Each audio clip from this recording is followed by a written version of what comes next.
mengadili, menyatakan terdakwa Ferdi Sambo telah terbukti secara sah dan meyakinkan bersalah, turut serta melakukan pembunuhan berencana dengan pidana mati. Ferdi Sambo divonis hukuman mati. Sambo dinilai terbukti melakukan pembunuhan berencana terhadap Nofriansah Yosua Huta Barat atau Brigadir J.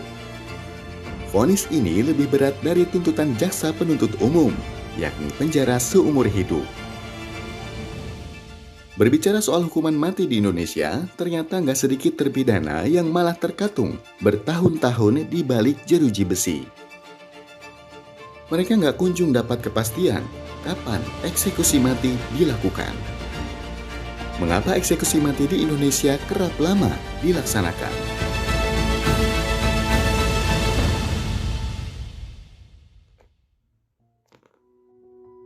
Ada beberapa contoh kasus yang dapat memberi gambaran betapa kompleksnya proses pidana mati di Indonesia.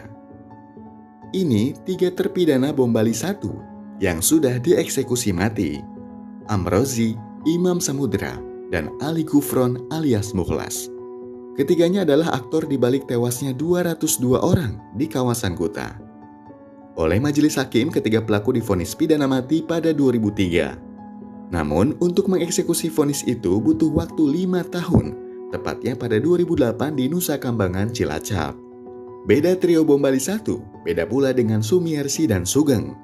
Pada Agustus 1988, pasangan ini bikin geger publik lantaran jadi otak pembunuhan berencana terhadap Letnan Kolonel Purwanto dan keluarganya. Motif mereka, balas dendam. Keduanya pun divonis hukuman mati pada 1998. Butuh berapa lama sampai mereka betulan dieksekusi? Ya, 10 tahun. Dalam kasus narkoba, ada nama Freddy Budiman. Ia divonis mati pada Juli 2013 atas kasus kepemilikan 1,4 juta pil ekstasi yang diselundupkan dari Cina setahun sebelumnya. Eksekusi matinya baru dilakukan Regu Tembak Nusa Kambangan pada Juli 2016. Artinya, Freddy menunggu 3 tahun. Nasib Mary Jane, terpidana mati narkoba lain asal Filipina, malah dilumuri ketidakpastian. Ia dibuai sejak 2010. Eksekusi matinya yang terjadwal April 2015 batal dilakukan. Kejadian di atas bikin kami penasaran, kenapa eksekusi mati di Indonesia butuh waktu yang lama. Kami menghubungi ahli pidana dari Universitas Indonesia Eva Akhzani Julfa untuk menjawab rasa penasaran itu. Beberapa risetnya membahas soal penerapan pidana mati di Indonesia. Kasus teroris ya, bom Bali atau narkotika Freddy Budiman gitu ya.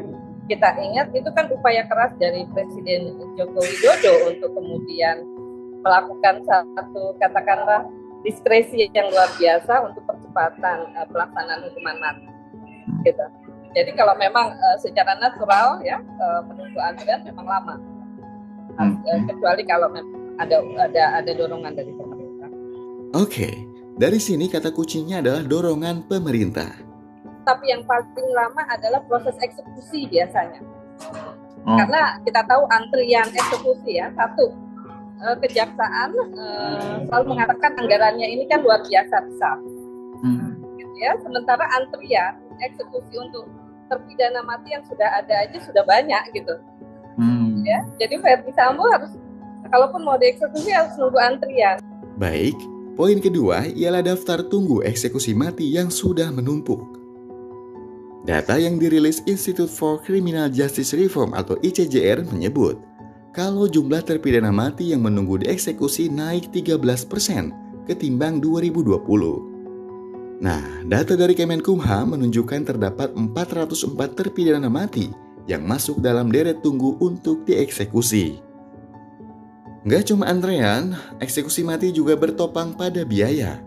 Untuk satu eksekusi contohnya, negara perlu mengeluarkan 200 juta rupiah. Anggaran kejaksaan yang selama ini untuk eksekusi saya kira tidak cukup untuk 10-20 orang per tahun gitu ya.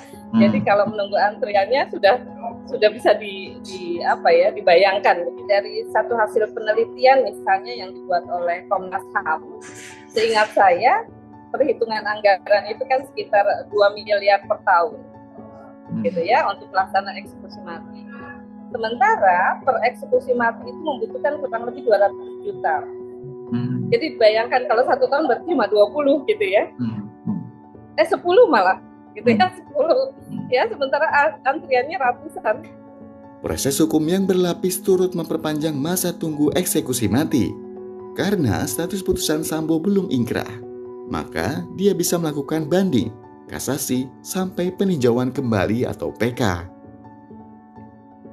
Banding misalnya, yang dilakukan karena nggak puas dengan pengadilan tingkat pertama, butuh proses sampai 2 minggu sebelum majelis hakim mengambil keputusan. Kalau dilihat yang bisa terukur sebetulnya adalah banding dan kasasi. Kemudian kita berikan kesempatan memang kepada majelis hakim pengadilan tinggi untuk kemudian membuat putusannya. Gitu. Nah, setelah putusan pengadilan tinggi keluar, misalnya menguatkan putusan pengadilan negeri, itu pun diberikan jangka waktu kurang lebih 2 minggu sama, ya, untuk kemudian bersikap apakah mau melakukan kasasi atau tidak. Mahkamah Agung atau MA jadi institusi yang mengadili permohonan kasasi. Tujuan pemeriksaan di tingkat ini adalah mengkritisi proses penerapan hukum dalam pengambilan keputusan yang dilakukan para hakim. Kasasi hanya dapat diajukan sebanyak 1 kali untuk perkara yang sama. Apabila dalam tahap kasasi vonis terpidana nggak berubah, maka langkah berikutnya sekaligus yang terakhir bisa ditempuh, peninjauan kembali atau upaya hukum luar biasa. Satu upaya hukum sebetulnya tujuannya adalah untuk memberikan satu proses evaluasi, gitu ya. Kalau ada upaya hukum artinya ada yang dipertanyakan di situ. Ya, jadi evaluasi di negeri kita gitu ya agak berbeda. Kalau itu cuma 2 level gitu ya. Kalau di kita bahkan 3 Mas evaluasinya. Jadi memang sangat baik gitu ya evaluasi dari pengadilan tinggi. Kalau pengadilan tinggi menguatkan artinya kerja dari pengadilan negeri sudah bagus gitu ya. Butuh berapa lama untuk kasasi dan peninjauan kembali? Bisa berbulan-bulan. Dari sini kalau kamu bertanya, kapan Sambo akan dieksekusi? Jawabannya ternyata nggak semudah membayangkan hari ini vonis keluar dan besoknya eksekusi dilakukan. Artinya, proses dari vonis sampai eksekusi itu sendiri cukup panjang. Bisa jadi Sambo menang PK dan nggak jadi dieksekusi mati. Dan untuk menuju ke sana pun waktunya nggak sebentar. Sedangkan kalau akhirnya MA menguatkan putusan pengadilan soal vonis mati, jalan untuk eksekusi juga masih jauh. Ingat, di depan Sambo ada antrean berisikan ratusan orang yang menunggu untuk dieksekusi. Kalkulasi soal eksekusi mati Sambo masih bisa berubah lagi nih, kalau putusannya belum dieksekusi dalam 3 tahun mendatang. Kenapa 3 tahun? Ini berhubungan sama pemberlakuan KUHP baru yang berlaku 3 tahun sejak disahkan jadi undang-undang. Katakanlah putusan pidana mati Sambo baru inkrah setelah Januari 2026. Maka, hukuman matinya bisa diganti dengan masa percobaan penjara selama 10 tahun. Sesuai ketentuan yang tertera dalam pasal 100 KUHP baru. Jadi, dari sini terlihat bukan, kalau akhir dari Sambo ini masih begitu lama.